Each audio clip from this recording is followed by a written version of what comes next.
कार्तिक महात्म अध्याय 17।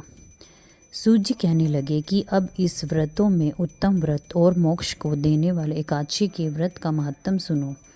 एकादशी तिथि कृष्ण पक्ष की हो या शुक्ल पक्ष की, अन्न नहीं खाना चाहिए। जो एकादशी को अन्न खाता है वह पापों का भक्षण करता है।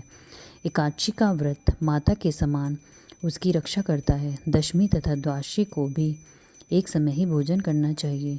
नारद जी कहते हैं कि गंगा के समान तीर्थ नहीं, माता के समान गुरु नहीं, विष्णु के समान देव नहीं, अन्न के बराबर खाने के समान तप नहीं तथा शांति के बराबर सुख नहीं, सत्य के बराबर ज्योति नहीं, कार्तिक के समान मास नहीं, ज्ञान के समान लाभ नहीं तथा एकादशी के समान कोई व्रत नहीं।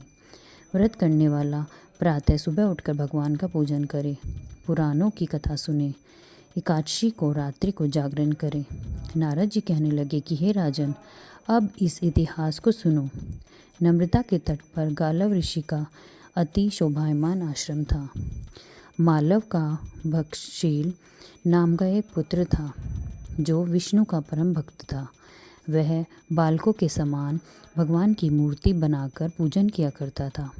साथ ही बालकों को उपदेश भी देता था कि वह भी भगवान का पूजन करें तथा एकादशी का व्रत रखें। बालक भी उसका उपदेश सुनकर वैसा ही किया करते थे। अपने पुत्र के चरित्र को देखकर एक समय उसके पिता गालव ऋषि ने उससे पूछा कि भद्रशील, तुम सदैव भगवान विष्णु की पूजा में लगे रहते हो, यह उपदेश तुमको किसने दिया? यह बात सुनकर भद्रशील कहने लगा कि पिताजी, आपको अपने पूर्व जन्म का वृत्तांत सुनाता हूँ। पहले जन्म में मेरा नाम चंद्रवंश में हुआ था। धर्म कीर्ति मेरा नाम था।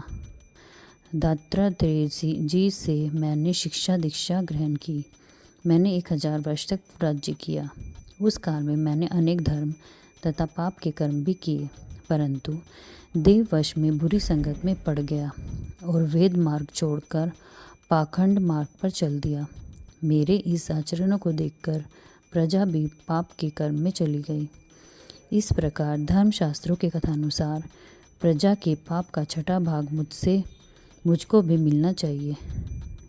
एक दिन हम शिकार खेलने के लिए वन में गए, अतएव सारे दिन भूखे और प्यासे ही रहे।